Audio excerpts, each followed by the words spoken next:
tonight we're going to talk a little bit about why we have this emotional behavioral tax. Because if we want to actually solve it and actually try to improve, we have to understand what are the drivers behind our decisions. And some of it's emotion, but actually a lot of it are cognitive shortcuts. And so that's where we're going to get started, is by talking about shortcuts. One thing that's interesting about our brain is that we don't analyze every piece of information that we see or hear. In fact, if you think about when you came over here tonight, how many of you remember every time you hit the gas pedal and the brakes? You didn't, right? Because the brain it automates things. It's always looking for shortcuts. Because if we truly analyzed and thought about every single thing we did throughout the day, we'd be on overload by 8 or 9 in the morning. So our brain is very, very efficient to help us live. But those same efficiencies can cause us to make poor, there, it just came on, you hear that? To make poor investment in decisions. So take a look at this and tell me what you think. Can you read that? Isn't that amazing, right? When I first put this up, you're thinking, oh, there's a misspelled word there. Hey, great, I guess this guy dropped out of college, right? So that's why he didn't say what university I came from, because, that's what you should say, graduated from the School of Hard Knocks, right? But this is really cool, how we show that the brain, and I'm going to talk about this a little bit, the brain is a pattern detecting machine. That's what it does all day long. Everywhere we go, it's all about detecting patterns. It loves to do that because it makes things very easy for us. And the reason that we can read this is because the human mind doesn't read every letter by itself, but rather the word as a whole. And so once you recognize there's a few misspelled words, you can pretty much read this just as fast as if it were totally spelled correctly. So very, very cool. So let's get into our first game here. Now this is a very easy game. It's just meant as a warm-up. So a bat and a ball costs $1.10 in total. The bat costs $1 more than the ball. And the question is, how much does the ball cost? And what's your answer? 10 cents, right? Piece of cake. I told you this is a warm-up question. Except 10 cents isn't the right answer. This is called mind games after all. Does anybody know what the right answer is? With complete certainty. 5 cents. Yeah, 5 cents is the right answer. Now, when I took this question for the first time, I said 10 cents, and then I peeked at the answer, and it was 5 cents, and I'm like, how do you get 5 cents out of that? Even when I knew the answer, I couldn't figure out how we got it. The only way to get this is really through algebra. So let me show you how you get it. So anybody sitting there saying, no way is that 5 cents, let me show you how it is. And here's why I'm going to show you, because I've done this so many times, and I have had people come up to me afterwards, and they've got notes down, and they're like, I still don't see the 5 cents there. And I realized they didn't hear another word I said the entire presentation, because they were trying to solve this.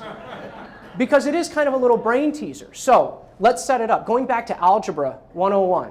The question is, how much does the ball cost? So we give that the variable of x. Now we're told the bat costs $1 more than the ball. So the bat is $1 plus x, right? $1 more than the ball. And together they're $1.10. Now we just put it in equation form. We have x being the ball plus $1 plus x, which is the bat, equals $1.10. And now we simplify the equation. It's that 2x that gets us. Because now we have to divide by 2, and now we get the 5 cents.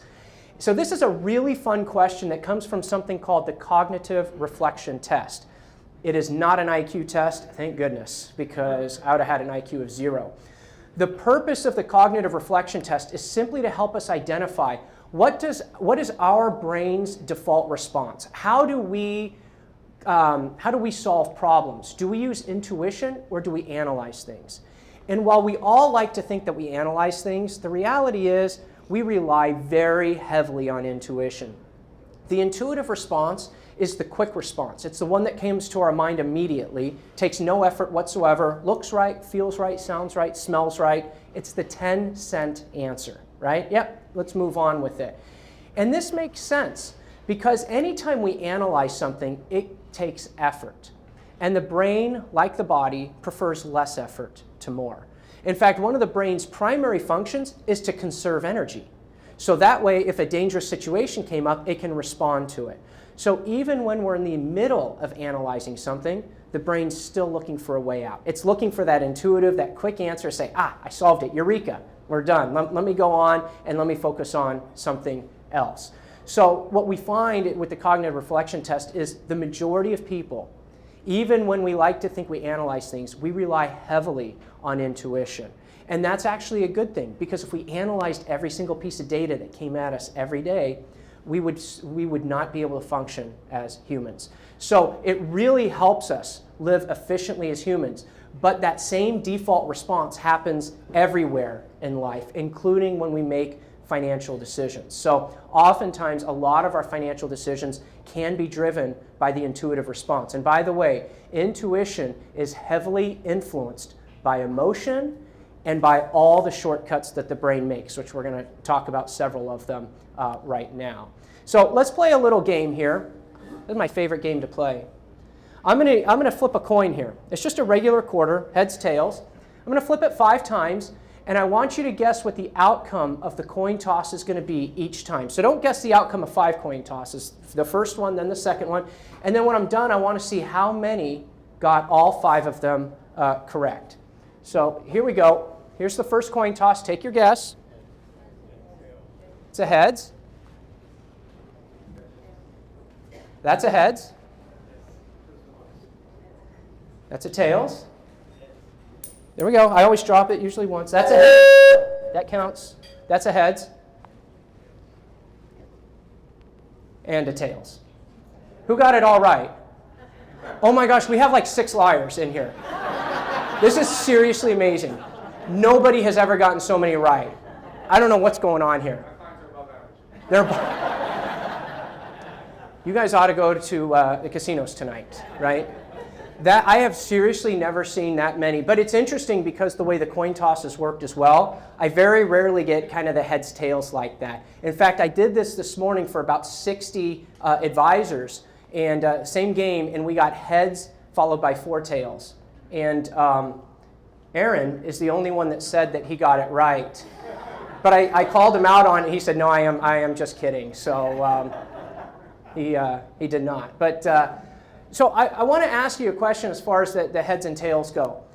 As I was flipping those coins and you saw the pattern happening, how many of you used the prior coin tosses to make your guess for what the outcome of the next coin toss is? Most, if not all of us. That's the real thing that I wanted to touch upon. Because tell me something. What does the coin toss that I just did have to do with the coin toss I'm about to do? Nothing, right? It's completely random. We know that coin tosses are completely random. But isn't that funny? Even things that are completely random, our brain is still naturally taking the past and helping us identify what happens in the future. This is even more powerful when we're looking at investment returns. Because an investor may say, hey, if the fund did this great yesterday, it'll do great tomorrow. If we do it with a coin toss, we're definitely going to do it with an investment security that appears less random. So if we do it with something random, we're going to do it with something less random. This is why investors like to buy. Seriously, let's be honest here. When do we like to buy securities? After they go up or after they go down? After they go up. That's what we like to do. That's what we tend to do. We all come in and say, I'm going to buy low, right? But seldom do we actually do that. And we're talking about kind of why that's the case right now. We like to buy things after they go up because unbeknownst to us, subconsciously, the brain has detected a pattern of outperformance. And the brain's telling us that outperformance is going to continue. And it works the same way on the flip side when we see underperformance. So let me give a real life example here. I coach with advisors all over the country. And over the last few years especially, a lot of advisors have expressed a lot of concern and frustration with investors that have been coming to them and saying, you know, we have this diversified portfolio, but the internationals have been underperforming for years. Why don't we reduce that exposure and let's buy more US stocks because that's been doing so well. That intuitively kind of makes sense. The pattern certainly is saying that. And unbeknownst to us, that's our brain's pattern detection behavior. It's detecting underperformance and outperformance. So of course, who wants to own a loser?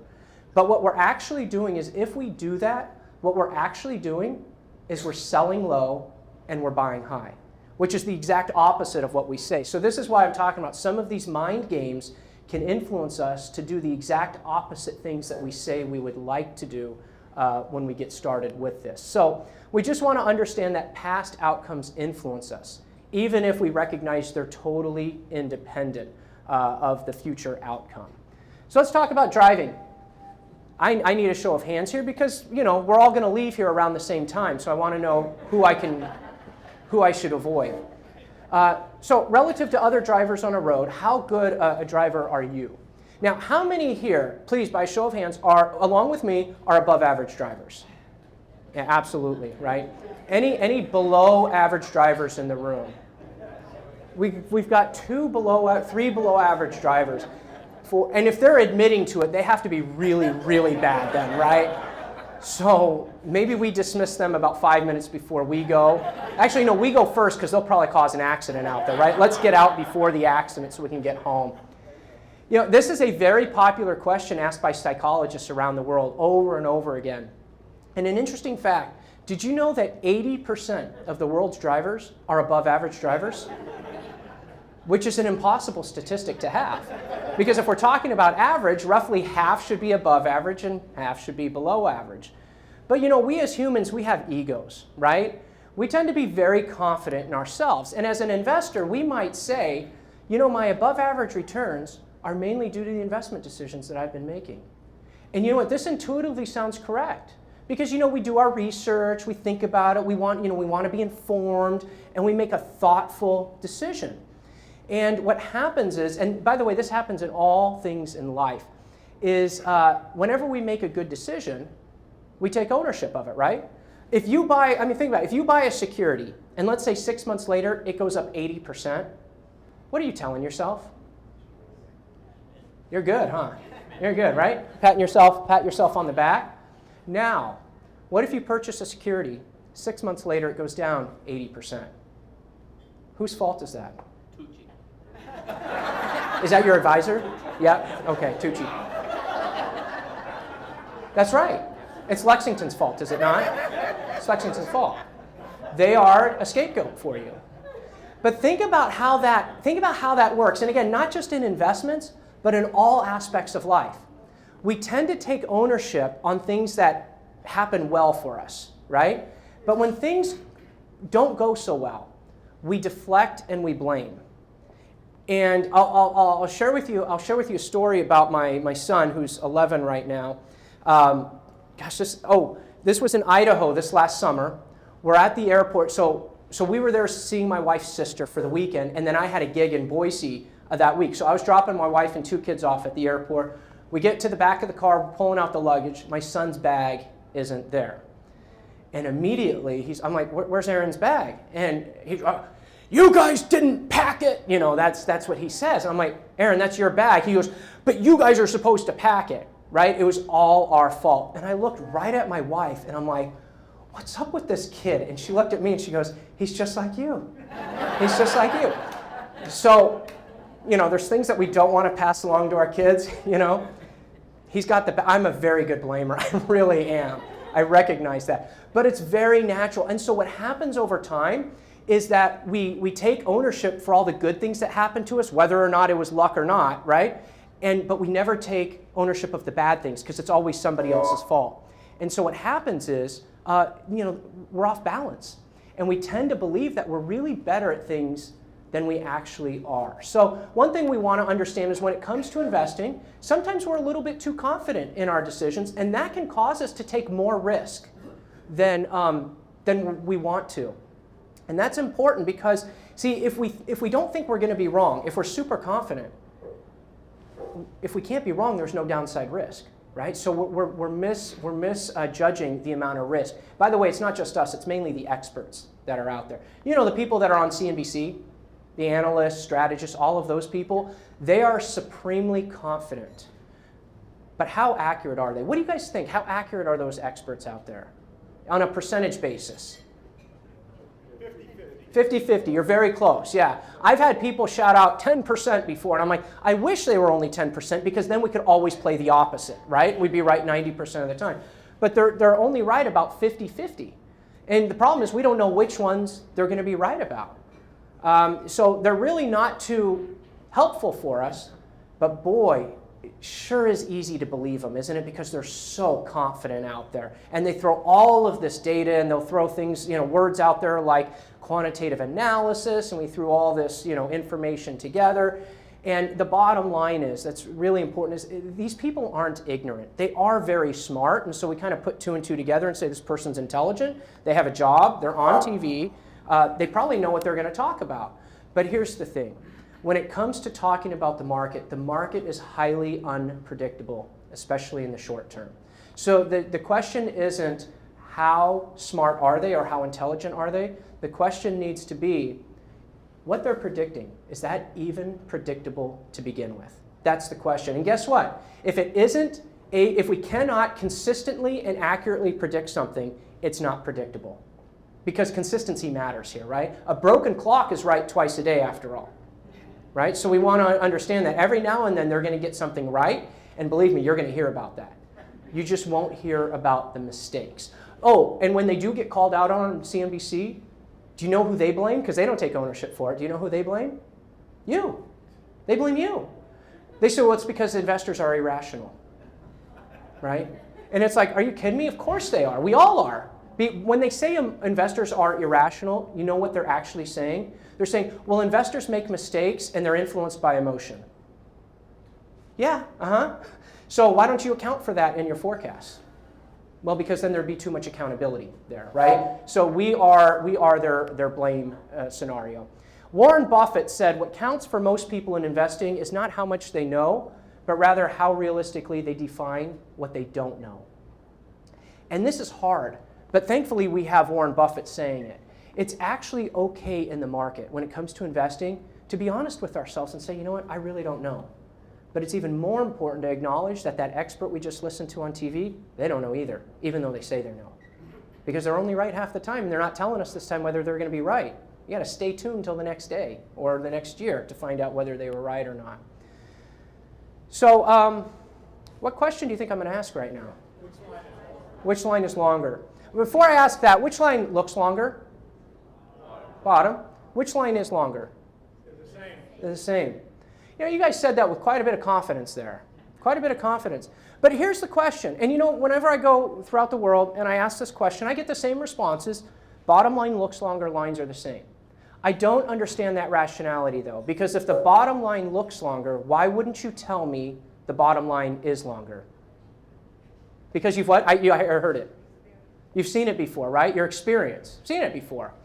And that's part of the brain's pattern detecting machine that it is. As soon as this came up, you were thinking the lines are the same, right? I mean, it took less than a second, no effort whatsoever to do this. Because the brain likes to see things that it's experienced before in the past to help it decide what's going to happen in the future. But oftentimes the brain can get a little bit tricked in this way because the brain confuses similarity for the same sometimes. So while all of you are looking at this and saying, I've seen it before, I'm telling you, you haven't seen it before. Because in my slide, the top line is actually longer than the bottom line. That's just not fair, is it? It's not fair. Because you guys have never seen this before, right? Say, hey, that's not fair. Nobody's ever, as far as I know, I'm the only one that screws around with the lines in this way. I take a popular illusion and I just play a twist to it. Because what happened when you saw this is what you did is you said, I've seen this before. No, you saw something very similar before. But that same process happens in investing all the time. Oh yeah, I've seen this before. We've been through this before. And you look back and you say, hey, what did well before? Well, these asset classes did well before. And so then you do it. And then you're disappointed in the results. Because what looked very, very similar is never the same. There's too many moving parts. And it's the same reason why backtesting strategies, are you guys familiar with backtesting? Sometimes people come to you and say, look, I've backtested this strategy and it'll give you 100% per year. I can find the best strategy too if I backtest. That's just fitting data to past performance, and then you find out why it underperforms going forward is because they're simply using the assumptions before, and the assumptions going forward, or the realities going forward, are rarely the same. So, tell me now, which line's longer? Not so confident now, huh? Not so confident. So I want to share with you a very important point, is that when it comes to investing and making investment decisions, we're very much focused on our experience, right? What have I learned from the market? What have I read? What have been my experiences with the market? Our experiences oftentimes drive our behavior. But we haven't experienced everything in the market. Our experience, as broad and deep as it is, might actually be very limited. Because a second ago or a minute ago, confidently you said the lines were the same length. And I just showed you one small change in that, and all of a sudden now you're not too sure of your answer going forward. In fact, one person back there was kind of putting up their hand looking for the scientific measurement. I'll just tell you, I'm pretty lazy. I just changed the colors of the lines, that's all. So the top line was still longer. But the point is, whenever it comes to making financial decisions, oftentimes we don't consider what we haven't experienced. So we may say, hey, if I can't imagine it, or if I haven't experienced it, it can't happen. We have a really hard time planning for things that we've never experienced before. And this is oftentimes why it's very difficult, if not impossible, to predict the next black swan. But that's what we all want to know, right? We want to know when's the next shoe going to drop so we can pull our money out of the market and go to cash. A lot of people did that in January and February because the markets went down 10%.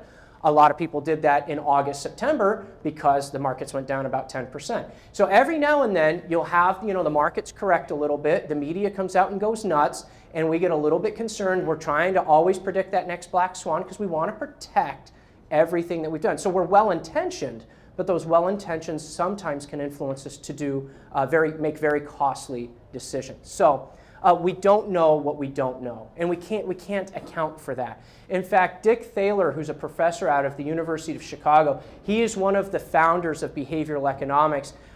He says the only thing you can predict in the market with pure certainty is that they will surprise us. So as you think about your investments, we don't know what's going to cause the next correction or the next bear market. We don't know when it's going to happen. We don't know how severe it's going to be, nor how long is it going to last. None of us know it. None of us can predict it. But we do know at some point we're going to have that. So it's much more productive to focus on a strategy of, I need to make sure my portfolio understands that at some point this is going to happen, and then how am I going to respond to that situation? Because that we have control over, and we can predict, and we actually can do something about it. So we don't know, and the experts don't know either. And I like this little comment here. Everything that has ever happened at one time had never happened. Think about that. Things in the market today that we take for granted, information, experience, at one time, people were sitting back scratching their heads and being like, wow, that's never happened before. We're still writing the history of the stock market. So just because we have, say, 100 years of data doesn't mean we've experienced everything. We're still writing the history of it. And that's why oftentimes it's wise to take a risk management approach, a diversified approach. But that can be frustrating when we have a really strong bull market, right? Because the temptation is, let's bail on this and let's go where all the returns are, because look how much I just left on the table. But the truth is we just don't know what's going to happen going forward. And again, the experts don't either. So tell me, what is wrong with this statement? When I go to Vegas, I like to invest in a few hands of blackjack. Anything wrong with that? Invest. I did this, what was it, last week in Indianapolis. It was a group of just women, and they all yelled out, invest, very loudly. But it's funny, when I do it sometimes where it's predominantly males in the audience, I've actually heard, instead of invest, they've said, you can't just play a few hands. So, okay, that's a Lay's potato chip, right? Yeah, because there's an ATM around the corner, right? So even if you get wiped out. But no, this is pretty obvious here, right? This is pretty obvious. Nobody would say, I'm going to go to the casinos and invest in some blackjack, right? What would be a better verb to use in that place? Lose, play, gamble. You can say speculate, have a good time, right? But you certainly wouldn't say invest. But you know what? You change these words around a little bit, and we don't catch it at all. Because what if I say how to play this market? Let me share with you how you can play the market over the next 3 months. We don't catch that because you know what? That's what the media says all day long. The media rarely, if ever, will say investors invest. They'll say investors bet, and they'll say investors play.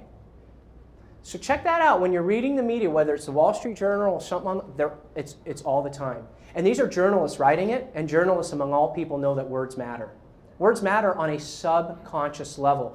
Over and over again, when we hear the words investors bet, investors play. I actually saw a headline about a year ago in the Wall Street Journal. They were talking about the Puerto Rican crisis, which actually is back up today, but it said investors roll the dice on Puerto Rican bonds. So they're getting really good with all their different uses of verbs. It's anything but invest. And what that tells us subconsciously is that investors don't invest anymore these days.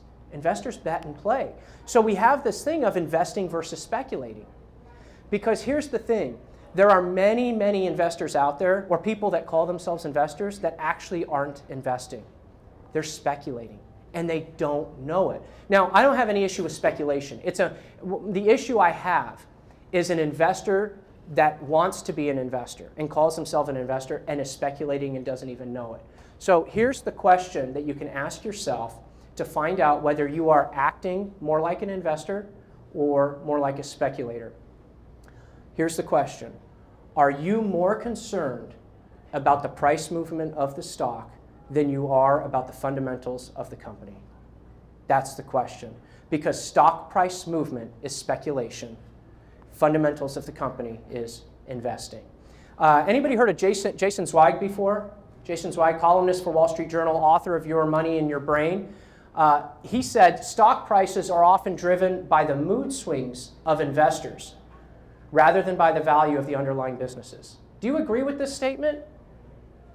I certainly do. I think January and February was an excellent demonstration of that.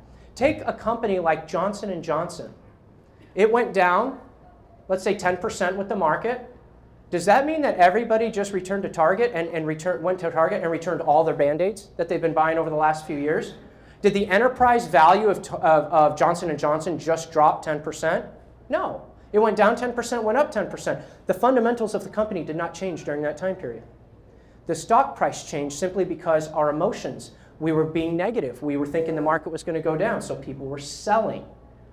And then people started feeling better about it, and so they started buying it. So stock price movement over the short term is driven more by emotions. It's only over the longer term that we get the fundamental value into the stock prices.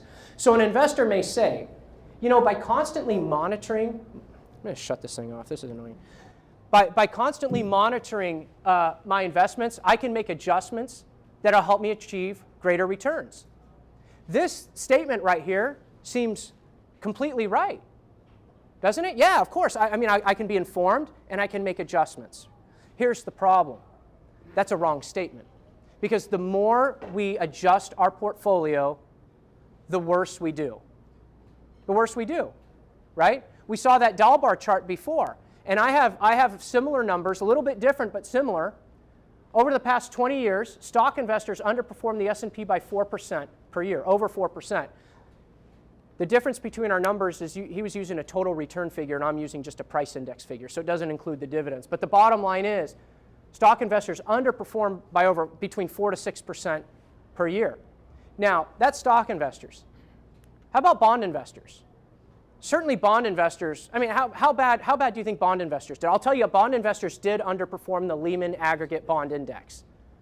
By how much do you think? Probably a little bit less, right? Because bonds aren't maybe half. They actually did worse, at least looking at these numbers.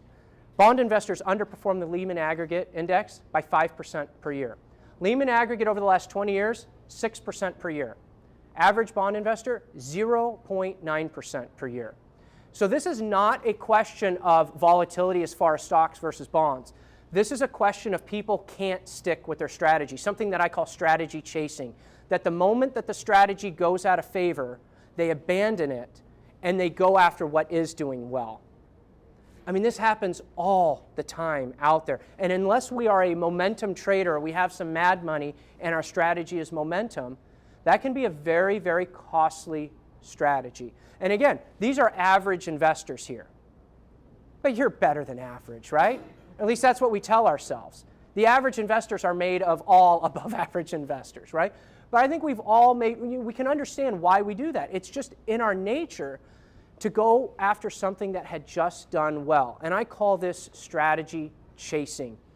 And as we do that, we're consistently falling behind the mark of having a portfolio and believing in it, because there's no portfolio that'll be the top performer at all times. There will always be a time that every portfolio will underperform something else, meaning there will always be a temptation at some point in time to bail on your strategy because the grass is always greener somewhere else.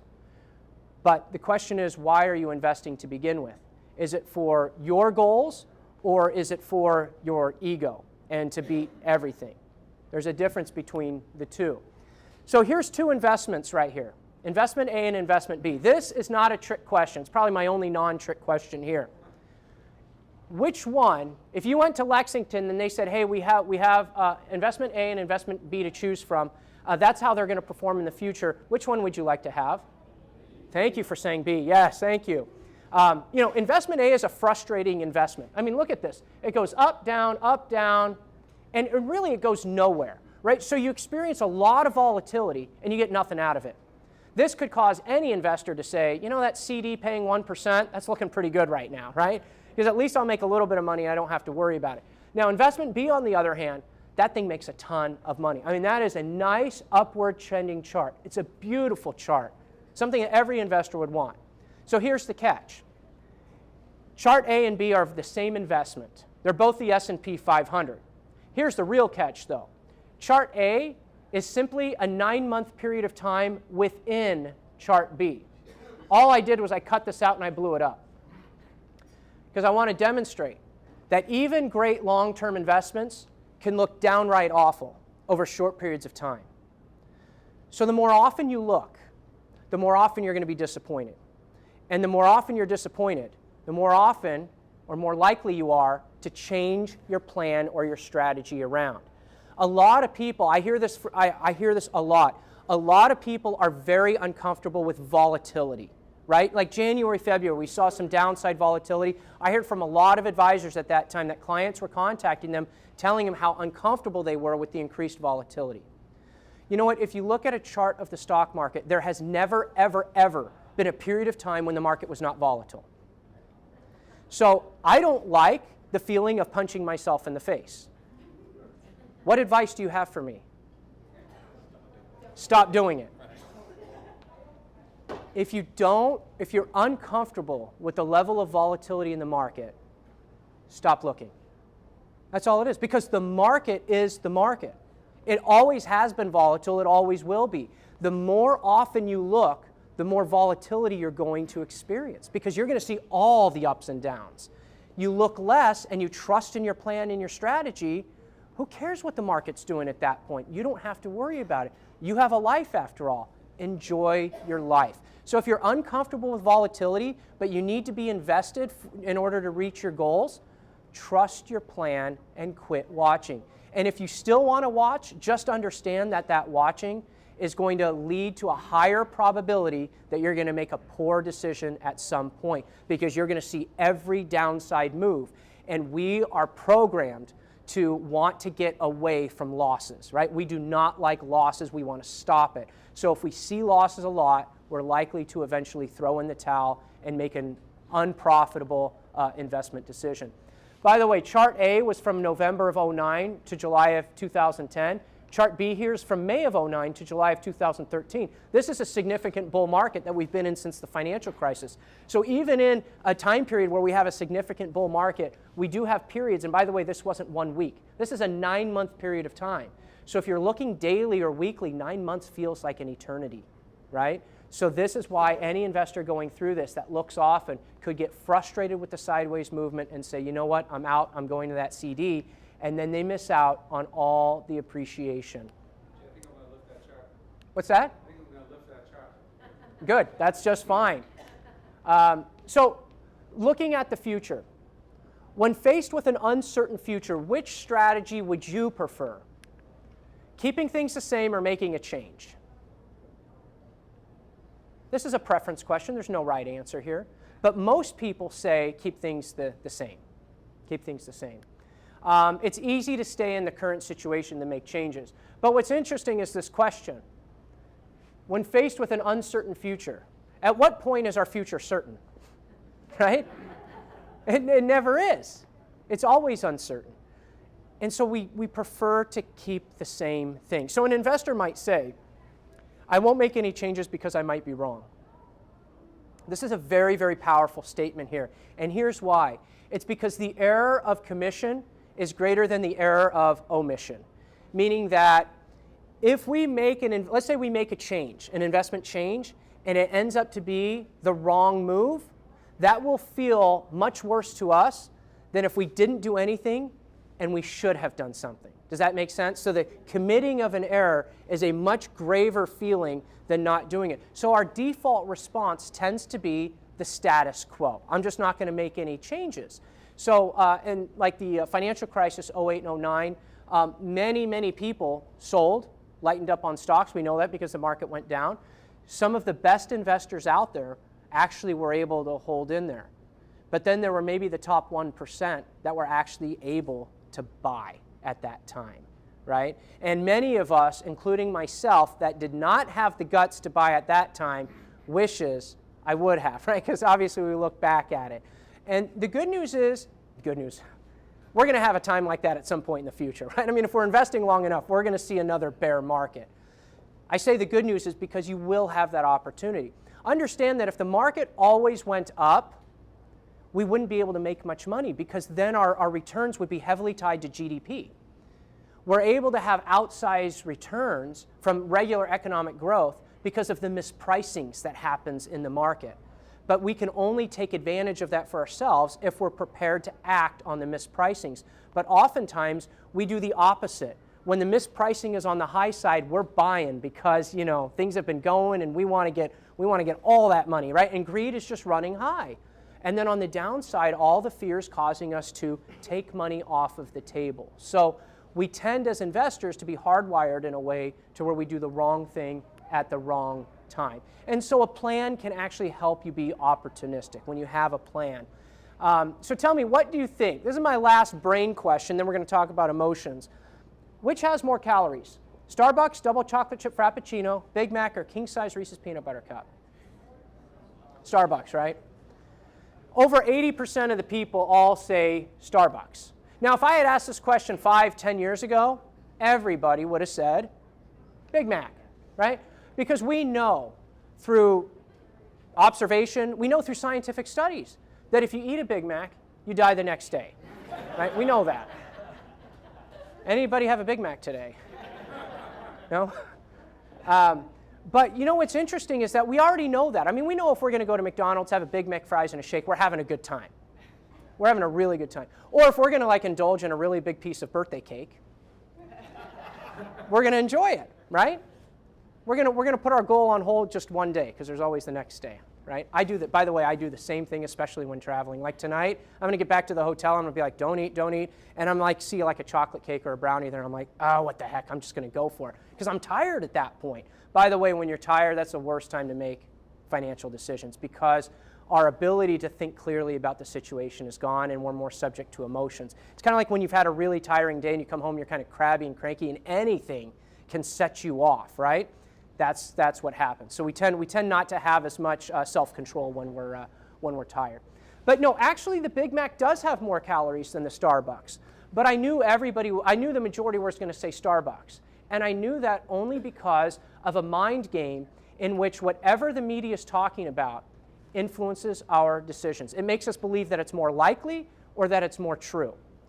This is a very interesting, and for investors, in my opinion, it's the most devastating mind game of them all. Because while you may trust your advisor inherently, you may like them a lot, they're not 24/7, the media is. And the mind game is whatever you hear most of, you're likely to take that opinion in uncertain scenarios. And there's nothing quite as uncertain as the markets. So an investor may say, hey, everyone's talking about this investment. It must be going somewhere.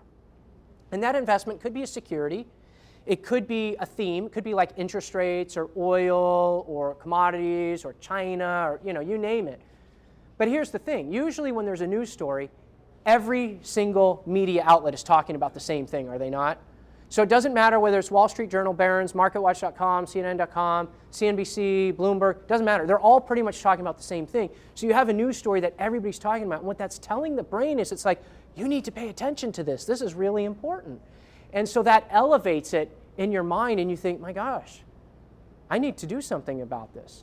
You know, so when like the markets go down and everybody, you know, you see the sea of red across the screen, and you see markets are falling, you see your statement every day, you're losing more and more money. You have experts out there that are reducing their estimates. They're talking about how much worse things are going to get. And you hear this over and over and over again. Eventually, you'll jump on board too. So the financial media, a lot of people turn into the financial media to be informed. And I get it, we want to be informed. That's part of doing our due diligence and making wise decisions. But here's the question I have for you. What does the financial media inform you of? They're informing you of what's happening right now, and that's it. Why does the financial media exist? For what purpose?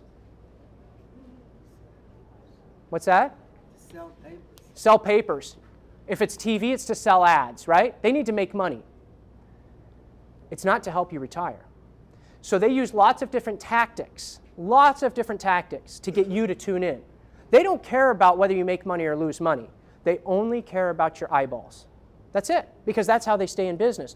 So they use a lot of psychological factors to get you to tune in, such as throwing experts on there that are supremely confident in what they're talking about, but they're wrong half the time. Why don't they call them out on that? Why doesn't CNBC call out the people that they have on that's making a prediction and ask them for what their batting average is, how accurate they've been? Why don't they do that? I mean, gosh, we know stats on every single ball player in the world, but we can't figure out stats on an economist's prediction. There's a reason why we don't know them. And there's a reason why they don't ask them, because they're that bad. I mean, if I went out there and I said, look, this is what I think is going to happen in the future, but let me just full disclosure here. I've only been right 47% of the times, and I have no clue whether I'm right this time or not. You're going to be like, this guy's an idiot, right? You know, but that's called being honest with you. So, of course, they can't do that. So we want to simply understand that the media's job is only to get you to tune in. They could care less whether they make you money or not. So they will use forecasts.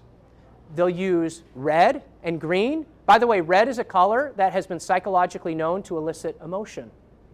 There's a reason why they use green and red. So we want to be aware of that. So some facts are, we often make decisions based upon information available to us. And here's the real mind game here. Repetition of information does not make something true. But that's the game. So we want to be aware of that. So as you tune into the media to be, quote, informed, understand what they're informing you of. It's not news. It's noise. It's noise. Just about nothing they say has anything to do with your long-term plan. Their job is to get you to think short-term, and oftentimes that results in derailing you from your plan, which means you're probably making some costly investment decisions. So let me talk a little bit about emotions now. In our brain is something called the amygdala. Anybody heard of the amygdala before? Oh, a couple people, good. So the amygdala exists to help us survive. Basically what happens is when we detect a dangerous situation, the amygdala activates, sends responses throughout the body that basically says, get to safety. It's that fight or flight response. What's interesting is that neuroscientists have found through functional MRI, that's imaging of the brain, that when people are experiencing financial loss, they've seen the amygdala activate. And the message from the amygdala is the same regardless of what triggers it. Get to safety. So when the market's dropping and you're seeing your account go down and that amygdala activates, it's telling you, how do you get to safety in a declining stock market? You sell. See how powerful this is? You start seeing things go down in value, the brain all of a sudden is recognizing a pattern of underperformance, and it's telling you subconsciously that underperformance is going to continue. You have experts on TV reducing their estimates, telling you how bad things are going to be. You see a sea of red across the screen. And then you have the emotional impulses that say, get to safety.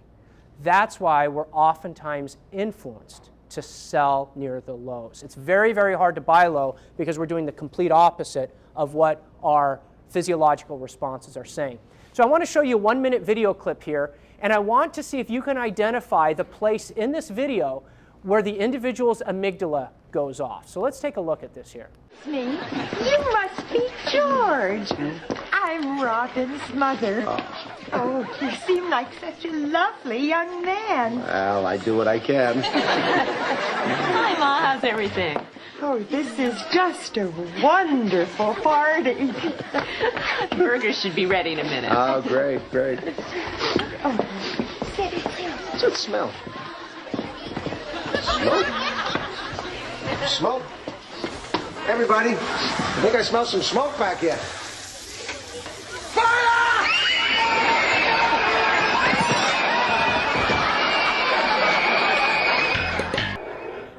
All right.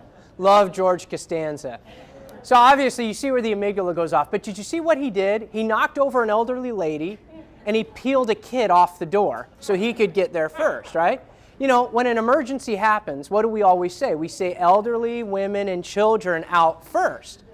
The amygdala oftentimes causes us to do things that we never thought we would do. So while you sit down with your advisor and you say, your advisor may ask you, so when it comes to investing, do you want to buy low and sell high, or do we want to be buying high and selling low? You know, of course, you're going to be like, no, we buy low and sell high.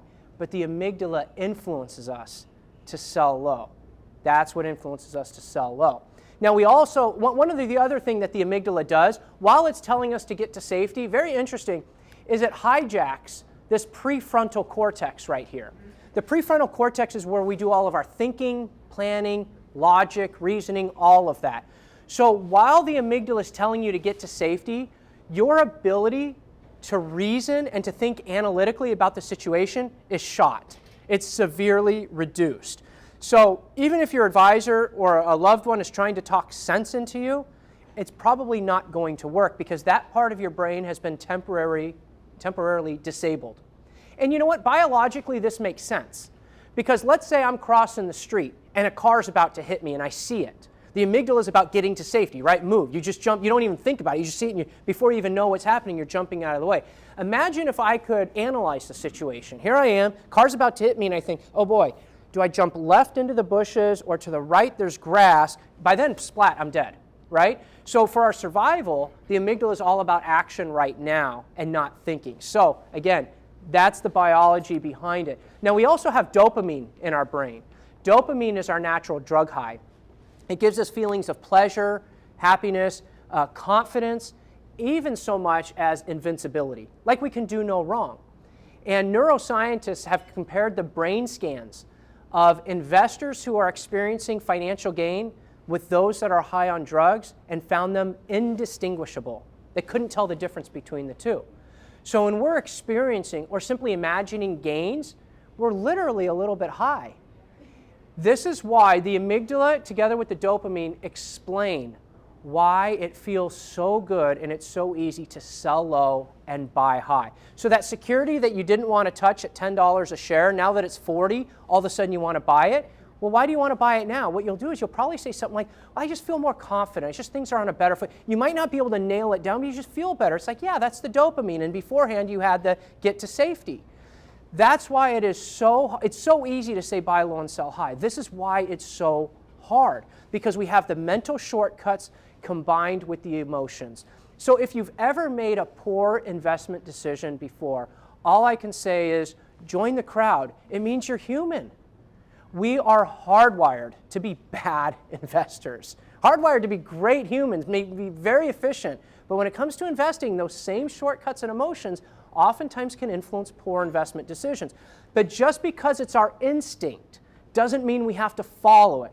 And understand that just because you've learned this stuff doesn't mean those instincts are going to change. Because I talk about this all day long. I mean, I can do this in my sleep, I can do it backwards, but I am no less influenced from this than you are. Because knowledge of this information is not an antidote. It simply opens the eyes up to it, but it doesn't stop the natural instincts from occurring. So we can go to Warren Buffett to see what he says about this. He was asked several years ago, what makes an investor successful? Like, what separates the really successful ones from everybody else? And he said, what you need is the temperament to control the urges that get other people into trouble in investing. Great, these urges are the shortcuts and the emotions. So how do we control them? That's the question. So rather than speculating on what the market may do going forward, which we have no control over, I'm a big proponent of let's talk about how we can control our urges going forward, because those are things we have complete control over. And by the way, those are the things that are truly going to either enhance our return or detract from our return. It's not the market. It's our decisions to the market that causes either good performance or poor performance. So what I recommend is making sure that you have a written investment plan and that you rely upon it, that you review it. That becomes your anchor, and understand your process, because process trumps returns in uncertain scenarios. That's why casinos are completely fine with giving away several $1,000,000 a night, like having a really bad night, because they know that the process works over time. That's why they can have a whale that has a great night and they invite him back the next night, because they know that the odds are in their favor. Same thing with investors. As long as your process is solid, it will win. But that doesn't mean over the short term you'll have temporary losses and setbacks along the way. The problem is most investors keep changing the process or chasing the strategy, the winning strategy of the day. The key is to find the strategy that's right for you, and that's where your investor helps design that, your advisor helps design that, and then sticking with it. So having a plan is one thing, defining a process is one thing. The harder thing is having the discipline to stick to that plan. And that's where your advisor can really be of help.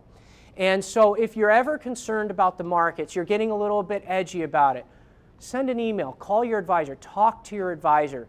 Talk it out now. I know what happens a lot of times, because I know it happens with me and my spouse. It happens, I think, more with hers, that I annoy her apparently all the time. But she won't say anything. And then one day I'll say one little thing and she kind of goes off on me, and then I hear about things from weeks ago. Right? And I'm like, why didn't you bring this up weeks ago? We tend to do that, right? We tend to bottle it up because it's like, well, I don't want to bother my advisor with this. I don't want to bother my spouse with it. I'm just being petty or what have you. But what happens is we bottle these things up and then something happens. And when it comes to investing, if that something happens, it might be too late. Your amygdala might be going off, and it's really, really hard to fight against that. So the plan can be very helpful because that's your anchor, and the advisor is who you lean on to help you remain disciplined. Because you talk to anybody out there, myself, anybody out who's psychology, behavioral economist, we all say the same things. The only way that we do better in investing is that we all have an advisor. Because I recognize that I am my own biggest enemy, even though I know all this stuff. I know enough to know that I make some really bad decisions sometimes. So I have the advisor to help me with that, and that's where their value can really shine. So let me summarize my main points here. Our brain makes shortcuts that help us in everyday life, but they can trick us when it comes to financial matters. And understanding your mind, which is what we've done a little bit today, can help you make better decisions. But again, knowledge of this is not an antidote against it. So you need to do something about it, and that's where we just simply need to focus on the plan. And that's what's wonderful about Lexington. And I was hearing, I mean, this is the first time I've really met them, hearing about that they have couches and they have the travel channel on. I mean, they are so far ahead of the curve of what other advisors, I mean, they get this stuff. They understand how important this is, because that's the value of an advisor going forward, is helping you make the right decisions. Because the hardest thing about investing are our own emotions, and it's our own shortcuts. So